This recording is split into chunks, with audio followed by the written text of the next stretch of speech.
কিছু ডায়েট আছে, special diet. হ্যাঁ? এইটা বেশ কয়েকটা ডায়েট আছে। ওজন কমানোর জন্য এরকম স্পেশাল কি ডায়েট আছে যেটা সেফ অথবা আনসেফ কিন্তু মানুষ প্র্যাকটিস করে করা উচিত না। এ ব্যাপারে আপনি একটু আলোচনা করবেন। Definitely. So আজকালকে দিনে সবার ফোন আছে, নাহলে সবার কম্পিউটার আছে। সো সবাই গুগল করছে weight loss diet, what do I do, কি করব এই ওয়েটটা কমানোর জন্য। আর দেখলে হাজারো ডায়েট আছে, হাজারো, এই beach body diet, Atkins diet, pescatarian diet, সব রকমের। একটা খুব পপুলার ডায়েট ছিল এই যে কিটো ডায়েট নাহলে অ্যাটকিন্স ডায়েট।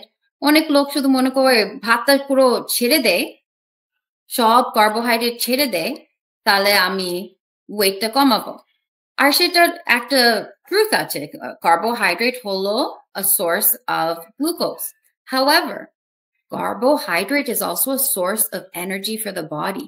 একটা মানুষের এনার্জি লাগে চলতে, সুস্থভাবে চলার জন্য, ব্যালেন্স ভাবে চলার জন্য সব রকমের ম্যাক্রোনিউট্রিয়েন্ট লাগে, কার্বোহাইড্রেট, ফ্যাট আর প্রোটিন।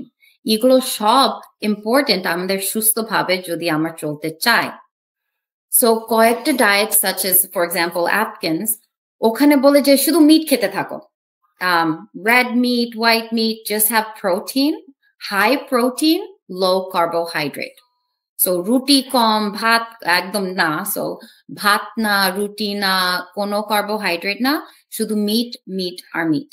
আর এটা হলো লোকের ওয়েট লুজ করতে পারে অ্যাবসলিউটলি, কিন্তু এটা sustainable healthy weight loss long টার্মের জন্য আসলে ভালো না। কারণ কি, আমরা সবসময় চেষ্টা করছি আমাদের মেটাবলিক হেলথটাকে আর ওয়েট, ফিজিক্যাল অ্যানাটমিক ওয়েট কন্ট্রোলে রাখতে। যখন আমরা এরকমের এই অ্যাটকিন্স ডায়েট নাহলে একটা absolute low carb no carbohydrate diet করি, আমাদের ওয়েটটা কমাতে পারি, কিন্তু আনফর্চুনেটলি মেটাবলিক প্যারামিটার গুলো আরো প্রবলেম্যাটিক হয়ে যায়, ইনফ্লামেশন বেড়ে যায়, আর ইনফ্ল্যামেটরি মার্কার বেড়ে যায়।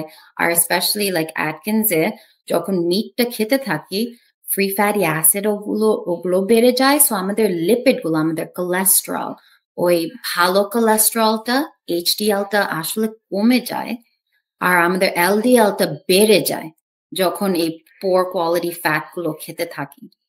সো আলটিমেটলি একটা ব্যালেন্সড হেলথি ডায়েট, যেটা by the Heart Association, হলো primarily whole food plant-based diet, না হলে Mediterranean diet।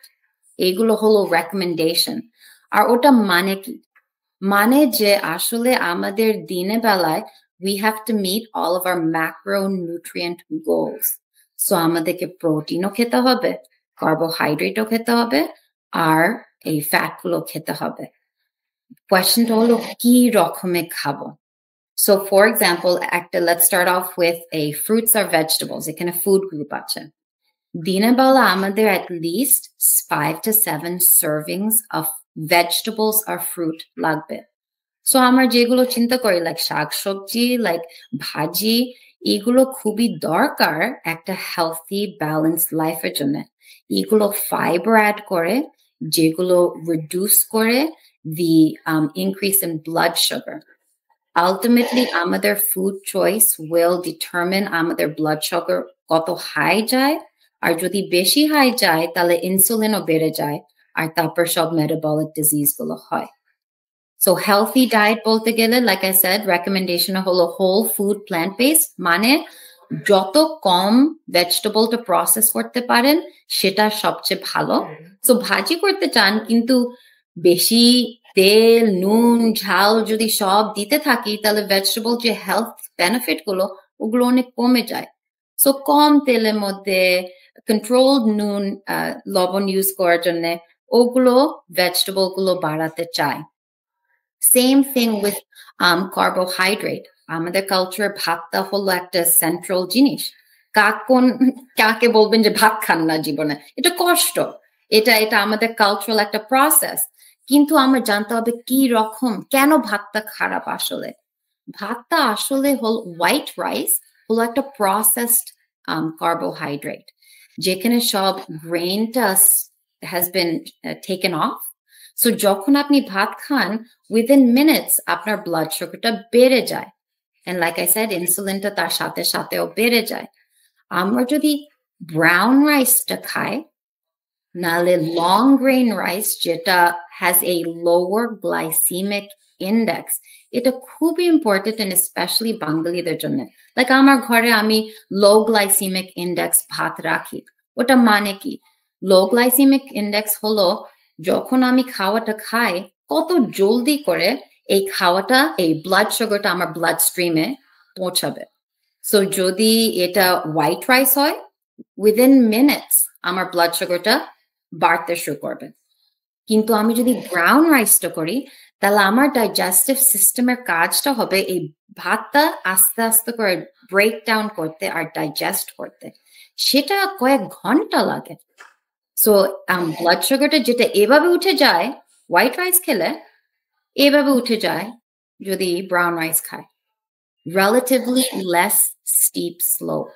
So তাই জন্য কার্বোহাইড্রেট সিলেকশনটা খুবই ইম্পর্টেন্ট।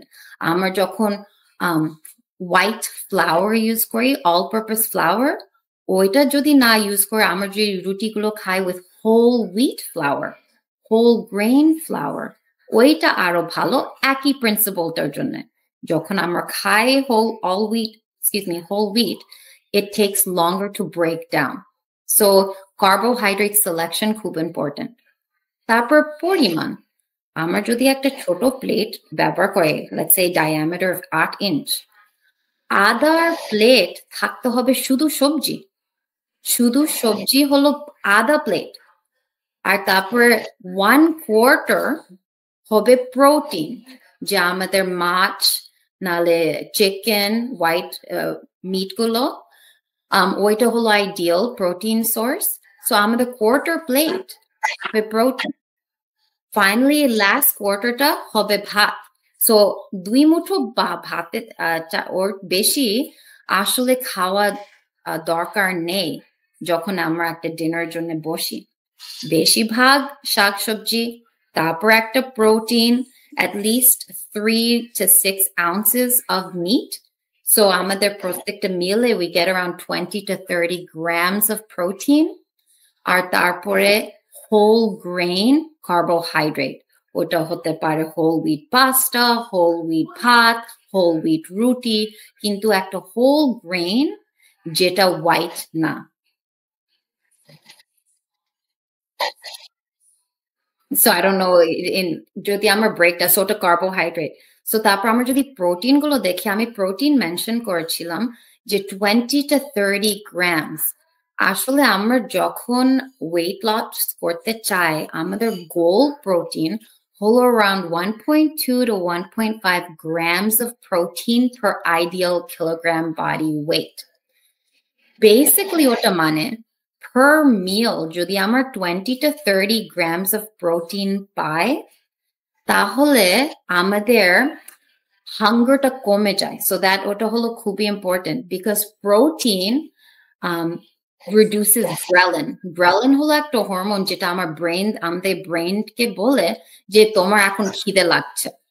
Because sometimes আমরা পুরো প্লেট ভাত খাই আর তারপর 2 ঘন্টা পরে আবার খিদে লাগছে, মনে করছি কেন খিদে লাগছে, কারণ আমাদের প্রোটিন খাওয়া হয়নি। যখন আমরা প্রোটিনটা খাই, আমাদের we are satiated for longer. So আমরা ফুল থাকি longer period of time, 3-4 ঘন্টার জন্য কোনো আর খিদে লাগে না, আর আমাদের পেট ফুল থাকে, আমরা ঠিক মতন খেতে পারি ওই প্রোটিন গুলো। আর তারপর ওই অন্য ম্যাক্রোনিউট্রিয়েন্ট হলো ফ্যাট। এত দিনের জন্য সবাই শুধু মনে করছে সব ফ্যাট খারাপ, একদম ফ্যাট খেলেই আমার সব নষ্ট হবে। আসলে আমাদের brain is made of fat, আর আমাদের healthy fat দরকার। And so ওটার জন্য কয়েকটা ইম্পর্টেন্ট জিনিস এভরিডে লাইফে আমাদেরকে চিন্তা করতে হবে। ফর এক্সাম্পল, আমরা কোন তেল দিয়ে রান্না করছি, সো সেটা খুব ইম্পর্টেন্ট। আমরা যখন ভাজি বানাই, নালে মিট রান্না করি, নালে ভাতের মধ্যে কিছু তেল দেই, নালে ঘি দিতে চাচ্ছি, এই ফ্যাট গুলো মেক শিওর করতে হবে they're ideal. সো আমরা জানি লাইক অলিভ অয়েল, ওইটা এখন আমরা ব্যবহার করি as a source of fat যখন একটু তেল দিতে হয় ভাজি বানানোর জন্য। পরিমাণ is খুব important.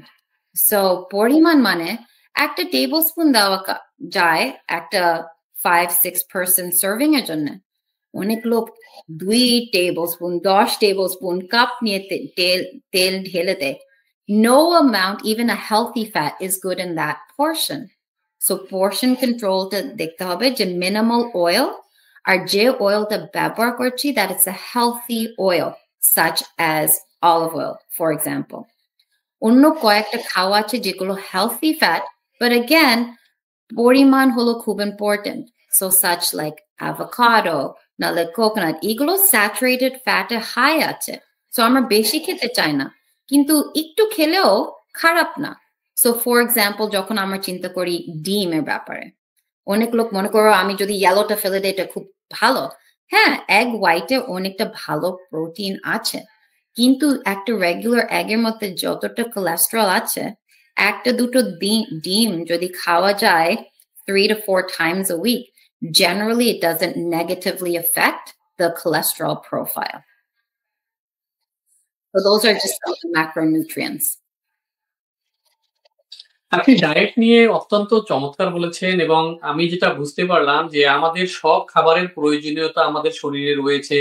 সেটা কার্বোহাইড্রেট লাগবে, প্রোটিন লাগবে, ফ্যাট লাগবে, নিউট্রিয়েন্ট গুলো লাগবে এবং এজন্য আমাদের সব ধরনের খাবার খেতে হবে, কিন্তু পোর্শন কন্ট্রোল করতে হবে আর হেলদি খাবারগুলো সিলেক্ট করতে হবে। যেটা আপনি বলেছেন যে কার্বোহাইড্রেট আমি কোনটা খাবো, ভাত বা রুটি আমি কোনটা খাবো, ব্রাউন রাইস খাবো নাকি সাদাটা খাবো, আবার আটাও আমি লাল আটা খাবো না সাদা আটা খাবো। আপনি খুব ভালো বলেছেন এবং এই সিলেকশনটা হয় না বিদায়ী কিন্তু মানুষজনের প্রবলেম হয় এবং আমাদের আসলে কার্বোহাইড্রেট তো শরীরে দরকার আছে। আপনি যেটা বলছেন যে এটা গ্লুকোজের সোর্স, আবার বডির এনার্জিরও সোর্স।